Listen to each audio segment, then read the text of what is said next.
আমি যাই। তোমাকে কখনো ক্যামেল কামড়েছে? হ্যাঁ কি হ্যাঁ ব্যথা হয়েছে? হ্যাঁ আরে এরকম করো না। আজকে অনেকক্ষণ ধরে এক্সপ্লোর করা হবে।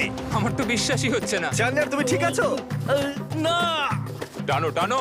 আরে আমি পারছি না, আমাকে এটা থেকে নামাও। দেখো একে কি সুন্দর লাগছে। এটা আমার জীবনের সবথেকে ভালো শট। আমি ক্যামেলের পিঠে চেপে মিশরের পিরামিডের সামনে দিয়ে যাচ্ছি। ভাই এটা সত্যি অসাধারণ এক্সপেরিয়েন্স। আর এবার গিজা মালভূমি অভিযানের ডিরেক্টর, যেটা আমাদের লিস্টের 3 নম্বরে রয়েছে, মেনকাউরের পিরামিড ঘুরিয়ে দেখাবেন। যদি তোমরা নিচের দিকটা দেখো, তোমরা 4600 বছর আগের কিছু গ্রানাইট দেখতে পাবে। আমরা দেখিয়ে দিই, এটা অনেকটা এরকম দেখতে ছিল। ওয়াও! কিন্তু এখন এটাই অবশিষ্ট পড়ে আছে 5000 বছর পরে। এ আমার বন্ধু নোলান। একে কি আমরা ওপরে ঘুরতে পাঠাতে পারি? অবশ্যই। এটা করা ইল্লিগাল, কিন্তু তাও আমি পারমিশন পেয়েছি। নোলান একটু সাবধানে। তুমি কি একবার নোলানের ওপরে চেঁচাতে পারবে? ও ভয় পেয়ে যাবে। পিরামিডে ওঠার সুযোগ কিন্তু এত সহজে পাওয়া যায় না, কিন্তু আমি পেয়ে গেছি ভাই। নিচে নামো, নিচে নামো, তাড়াতাড়ি নিচে নামো, নামো।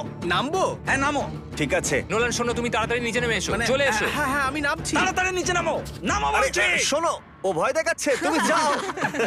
আমরা একটু মজা করছিলাম। ও মাই গড, আমি খুব ভয় পেয়ে গেছি ভাই। আমি ভাবছিলাম আমাকে অ্যারেস্ট করা হবে।